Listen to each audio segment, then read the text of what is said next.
দাজ্জালকে কিভাবে চিনবো এবং কিভাবে দাজ্জালের ফিতনা থেকে আত্মরক্ষা করব, দাজ্জাল এখন কোথায় আছে এবং কি করছে, কারা তার অনুসারী হবে। অনেক দীর্ঘ প্রশ্ন, বরং একটি প্রশ্নের অধীনে অনেকগুলো ছোট ছোট প্রশ্ন এখানে আসছে। আমরা খুবই অল্প সময়ের মধ্যে উত্তর দেওয়ার চেষ্টা করছি, কারণ এই সংক্ষিপ্ত প্রশ্নোত্তরের এই সেশনে আসলে আমরা অনেক লম্বা সময় নিয়ে প্রশ্নোত্তর দেওয়ার সুযোগ পাই না, অনেক মানুষের প্রশ্ন থাকে, সেজন্য সংক্ষেপ করে বলছি। দাজ্জালের যে সমস্ত বৈশিষ্ট্য হাদিসে আছে তার মধ্যে একটা হলো যে দাজ্জালের একটা চোখ কানা হবে, এবং তার যে চোখ কানা হবে, এই তার কানা চোখটা বিশেষ ধরনের কানা হবে, যেটা আলাদা করে বোঝা যাবে। দ্বিতীয়ত, তার দুই চোখের মাঝে কপালে কাফের লেখা থাকবে। তৃতীয়ত, তাকে আল্লাহ তাআলা অলৌকিক কিছু ক্ষমতা দিয়ে দিবেন। সে মৃতকে জীবিত করতে পারবে, তার হাতে, তার কাছে পানি, খাদ্য সব তার নিয়ন্ত্রণে থাকবে, তার শক্তিমত্তা থাকবে ভয়ঙ্কর রকমের, গোটা পৃথিবী সে প্রদক্ষিণ করতে পারবে, তবে মক্কা মদিনা সে প্রবেশ করতে পারবে না, হারামের এরিয়াতে, মক্কা মদিনা হারামের এরিয়াতে সে প্রবেশ করতে পারবে না। তো এরকম অনেকগুলো বৈশিষ্ট্য তার সম্পর্কে হাদিসে বর্ণিত আছে।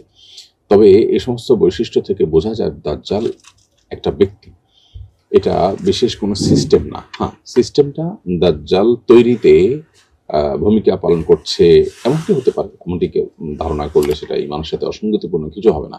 কিন্তু সভ্যতাকেই দাজ্জাল বলার যে একটা প্রচেষ্টা, এটা দাজ্জালকে আড়াল করবার বা দাজ্জাল সম্পর্কে হাদিসে যে বর্ণনা আছে সেটাকে অস্বীকার করবার নামান্তর। তো এই জন্য দাজ্জাল সম্পর্কে বৈশিষ্ট্যগুলো থেকে পরিষ্কারভাবে বোঝা যায় যে দাজ্জাল একটা ব্যক্তি। দাজ্জালের জন্ম হয়ে গেছে বহু আগে, বিভিন্ন হাদিস থেকে সেটি পরিষ্কারভাবে বোঝা যায়। দাজ্জাল পৃথিবীতে আছে এবং এই দীর্ঘকাল শত শত হাজার হাজার বছর সে হায়াত পাচ্ছে। কোথায় আছে, কি অবস্থায় আছে, এ সম্পর্কে আবু দাউদে বর্ণিত একটি বিশুদ্ধ হাদিস থেকে বোঝা যায় যে দাজ্জাল একটা দ্বীপে আছে, যেখানে মানুষ সচরাচর মানুষের কোনো পদচারণা নেই, এবং কিয়ামতের আগে সে আসবে। আল্লাহ তাআলা তাকে আড়াল করে রেখেছেন। বিভিন্ন আলোকে বোঝা যায় যে আল্লাহ তাআলা তাকে আড়াল করে রেখেছেন, যে আড়াল ভেদ করতে পারবে তখনই যখন আল্লাহর ফয়সালা হবে, তখন সে গোটা পৃথিবী বিচরণ করতে পারবে।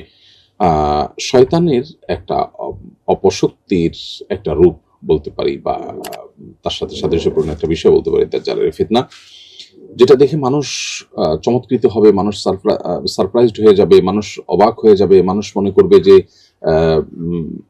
মানুষ ধোঁয়াশার মধ্যে পড়ে যাবে, যে মানে আল্লাহ সম্পর্কে যে ধারণা মানুষের পোষণ হয়েছে যে আল্লাহ সবকিছু পারেন ইত্যাদি ইত্যাদি, দাজ্জালের মধ্যে এই ধরনের কিছু জিনিস দেখতে পেয়ে অনেকে বিভ্রান্ত হয়ে তাকেই আল্লাহ মনে করবে এবং সে নিজেকে আল্লাহ দাবি করবে। তো এটা খুবই ভয়াবহ একটা বিভ্রান্তি। এই জন্য কিয়ামত পর্যন্ত আগত যত ফিতনা আছে, এর মধ্যে সবচেয়ে ভয়াবহ ফিতনার ভিতরে গণ্য করা হয় দাজ্জালের ফিতনাকে। এবং এমন কোন নবী রাসূল পৃথিবীতে অতিবাহিত হননি যিনি তার উম্মাহকে দাজ্জাল সম্পর্কে সতর্ক না করে গেছেন। অর্থাৎ এই বিষয়টি অত্যন্ত ভয়াবহ, কারণ আপনি কাউকে আল্লাহ মনে করবেন তিনি ফেক, নাউজুবিল্লাহ, এবং আল্লাহ মনে করার মতো অনেকগুলো বাহ্যিক কারণ থাকবে, যেটা দেখে হয়তো আপনি বিভ্রান্তিতে পড়বেন। এই জন্য এটাকে ফিতনা বা পরীক্ষা বা বিভ্রান্তির বিষয় বলা হয়েছে।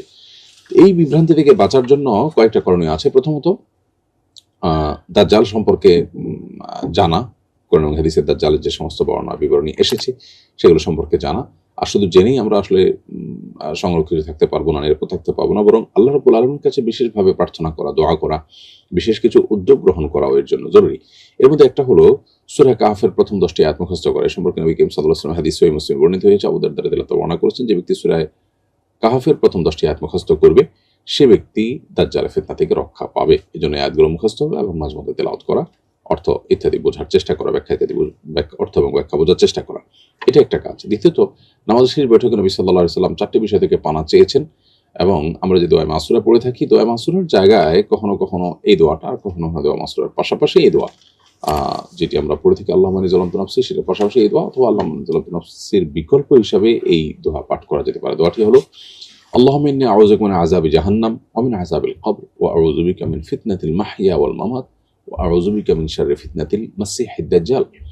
যার অর্থ হলো, হে আল্লাহ, আপনার কাছে আমি জাহান্নামের আযাব থেকে পানা চাই, কবরের আযাব থেকে পানা চাই, জীবন এবং মরণের যে ফিতনা সেটা থেকে পানা চাই, এবং দাজ্জালের যে ফিতনা আছে সেটার ক্ষতি থেকে আপনার কাছে পানা চাই, আশ্রয় চাই। সহিহ মুসলিম বর্ণিত হাদিসে আলোকে আমরা এই দোয়াটাও নামাজের মধ্যে নিবেদন করতে পারি। তৃতীয়ত, দাজ্জালের আবির্ভাব যখন ঘটবে তখন এরকম অলৌকিক কিছু আমরা যখন জানতে পাবো, যদি আমাদের কারোর তখন মানে বেঁচে থাকার সুযোগ হবে, আমরা যদি বেঁচে থাকি যদি তখন, তাহলে সেক্ষেত্রে আমরা তার থেকে দূরত্ব বজায় রাখবো। আবু দাউদ বর্ণিত একটা হাদিস নবী সাল্লাল্লাহু আলাইহি ওয়াসাল্লাম বলেছেন, ইমরান ইবনে হুসাইন রাদিয়াল্লাহু তাআলা যেটি বর্ণনা করেছেন, কোন ব্যক্তি যদি দাজ্জালের কথা শুনতে পায়, মানসাবে আবিদ দাজ্জালি ফালয়ান আনহু, তাহলে সে যেন তার থেকে দূরে সরে।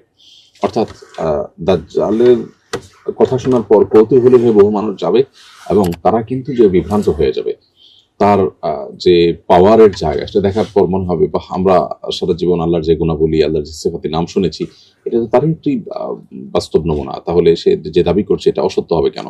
সে একজনকে জীবিত মানুষকে মেরে ফেলতে পারে, তার কথায় মরে যাবে, আবার তার কথা মৃত মানুষ জীবিত হয়ে যাবে। এই সমস্ত অলৌকিকতা দেখার পর খুব স্বাভাবিকভাবে মানুষ বিভ্রান্ত হয়ে যাবে। আজকাল সামান্য একটু খেলাধুলায় আপনার জাদুকরি কোনো কিছু করলে যেভাবে মানুষ তার পেছনে হুমড়ি খেয়ে পড়ে এবং পিপিলিকার মতো, পঙ্গপালের মতো ছুটে বেড়ায়, অলৌকিক ক্ষমতা থাকলে তখন যে বহু ইমানদার বিভ্রান্তিতে পড়ে যাবে সেটা খুবই স্বাভাবিক। এই জন্য নবী সাল্লাল্লাহু আলাইহি ওয়াসাল্লাম আমাদেরকে দূরে থাকতে বলেছেন।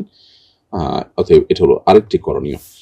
আল্লাহ তাআলা আমাদেরকে দাজ্জালের সব ফিতনা থেকে বেঁচে থাকার তৌফিক দান করুন এবং দাজ্জালের ফিতনা থেকে বেঁচে থাকার জন্য যে সমস্ত আমল আছে, করণীয় আছে, সেগুলোকে যথাযথভাবে পালন করার তৌফিক দান করুন।